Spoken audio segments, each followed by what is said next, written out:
পুরাণ অনুসারে আত্মার কোনো দিন জন্ম হয় না এবং আত্মার কোনো মৃত্যু নেই। কোনো আত্মা থেকে নতুন আত্মা সৃষ্টি হতে পারে না। আত্মা অবিনশ্বর, কেবল দেহ নশ্বর। আত্মা একটি শরীর ধারণ করে। পৃথিবীতে তার কার্যকালের মেয়াদ শেষ হলে সেই শরীর ত্যাগ করে। যতক্ষণ না আত্মা তার কর্মফল ভোগ সম্পন্ন করে মোক্ষ লাভ করছে, ততক্ষণ পর্যন্ত এটি পুনর্জন্ম গ্রহণ করতে থাকে। অর্থাৎ আত্মার সংখ্যা কোনো দিন বাড়ে না।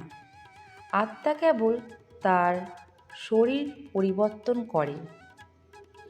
এখন প্রশ্ন জাগে, আত্মার যদি জন্ম মৃত্যু নাই থাকে, তবে পৃথিবীতে জনসংখ্যা কিভাবে বাড়ছে? বিজ্ঞানে এর ব্যাখ্যা অন্যরকম থাকলেও আমি আজ পৌরাণিক ব্যাখ্যাটি বলবো। পুরাণ অনুসারে একটি জীবাত্মা মোট ৮৪ লক্ষ যোনিতে জন্মানোর পর অবশেষে মনুষ্যরূপে জন্মগ্রহণ করে। ২০ লক্ষ বার জন্ম হয় গাছপালা লতাপাতা রূপে, আর ৯ লক্ষ বার জন্ম হয় মাছ, কুমির বা কচ্ছপ হিসেবে। ১১ লক্ষ বার কীটপতঙ্গ বা কৃমিজনিতে জন্ম হয়। ১০ লক্ষ বার পাখি রূপে জন্ম হয়। ৩০ লক্ষ বার পশুরূপে জন্মানোর পর অবশেষে গরু রূপে জন্মগ্রহণ করে। সবশেষে মানুষ হিসেবে ৪ লক্ষ বার জন্মগ্রহণ করতে হয়। বর্তমানে আমরা লক্ষ্য করি যে বিভিন্ন প্রজাতির উদ্ভিদ ও প্রাণীর সংখ্যা ধীরে ধীরে কমে আসছে, কিন্তু মানুষের সংখ্যা বাড়ছে। এর মূল কারণ হলো কোটি কোটি জীবাত্মা তাদের পূর্ববর্তী যোনিচক্র থেকে মুক্তি লাভ করে এখন মানুষ যোনিতে জন্ম নিচ্ছে।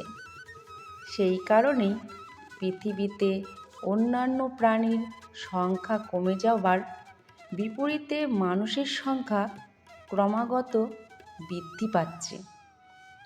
যখন কলিযুগ তার অন্তিম লগ্নে পৌঁছাবে, তখন প্রায় প্রতিটি প্রাণী তার যোনিচক্র থেকে মুক্ত হয়ে মনুষ্য জন্ম লাভ করবে।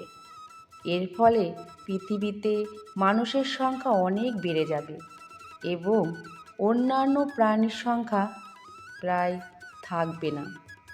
বিজ্ঞানের ভাষায় এটি বাস্তুতন্ত্র ধ্বংসের লক্ষণ, আর ধর্মের ভাষায় এটি একটি জন্মচক্রের সমাপ্তি এবং নতুন যুগের সূচনার সংকেত।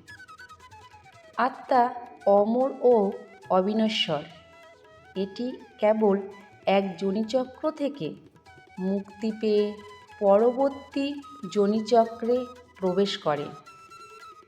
বর্তমানে মানুষের সংখ্যা বাড়ার অর্থ হল নিম্নতর যোনি থেকে আত্মার উচ্চতর বা মনুষ্য যোনিতে উত্তরণ।